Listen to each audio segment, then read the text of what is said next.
একদিন পরেই ঈদুল আজহা উদযাপন করবে সংযুক্ত আরব আমিরাত। দুবাই, আজমান, শারজা, আবুধাবি, আলাইম সহ দেশটিতে বেশ কিছু জায়গায় স্থায়ী পশুর হাট রয়েছে। সরকার নির্ধারিত এসব হাট শেষ সময়ে বেশ জমজমাট। দেশের মতো অস্থায়ী পশুর হাট দেখা না গেলেও আরব আমিরাতের এসব হাটে কুরবানি উপলক্ষে পশু বেচা কেনায় ব্যস্ততা বেড়ে গেছে কয়েক গুণ। ভিড় করছেন বিভিন্ন শ্রেণী পেশার প্রবাসীরাও। কিন্তু এখানে আলহামদুলিল্লাহ এখানে অনেক ভালো পরিস্থিতি, খারাপ না। এখানে বিভিন্ন কান্ট্রি থেকে মানুষ আসে, দেখাশোনা করে, তারপর গরু নেয়। এখানে আলহামদুলিল্লাহ কম ভালো, বেশি প্রাইস না গরুর দাম, সবাই কিনে ভালো পায়। গরুর রেট ঠিক আছে, ভালোই আছে প্রাইস কম্পেয়ার টু বাংলাদেশ।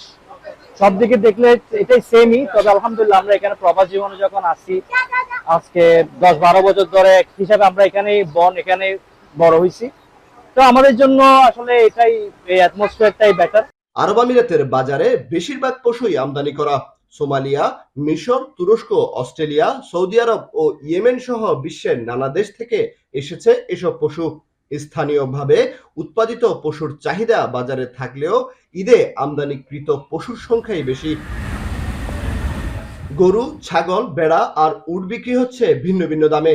রপ্তানিকারক দেশ আর জাতের উপর নির্ভর করছে দামের পার্থক্য। গরুর দাম কিছুটা কম হলেও ভেড়ার দাম তুলনামূলক বেশি। ৩,৫০০ দিরহাম থেকে গরুর দাম শুরু, যেখানে একটি ভেড়ার জন্য গুনতে হচ্ছে ন্যূনতম ৫০০ দিরহাম। ব্যাপক দর কষাকষির পর পছন্দের পশু হাতে পাচ্ছেন ক্রেতারা। এখানে এখন জমজমাট চলছে বাজার, আমাদের বাংলাদেশের মতো। এখানে বিভিন্ন ইরানের, সৌরি, সুদানি, ইন্ডিয়ানি, পাকিস্তানি সব সব কান্ট্রির লোক আসতেছে, আমরা বাংলাদেশি আসতেছে এখানে। এখানে আরবিরা আছে, পাকিস্তানি, ইন্ডিয়ানি যে বেশি আসে, এখানে বাঙালিরা।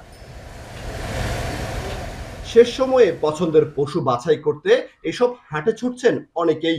স্থানীয়দের পাশাপাশি বাংলাদেশ, পাকিস্তান, ভারত ও মিশর সহ বিভিন্ন দেশের আমিরাত প্রবাসীরা পশু কেনায় ব্যস্ত সময় পার করছেন। ভিনদেশে পরিবার ছেড়ে থাকা ব্যাচেলর প্রবাসীরাও ঈদ উদযাপনে বন্ধু সহকর্মীদের নিয়ে পছন্দের পশু কিনতে ভিড় করছেন বাজারে। কামরুল হাসান, জনি, এখন সংযুক্ত আরব আমিরাত।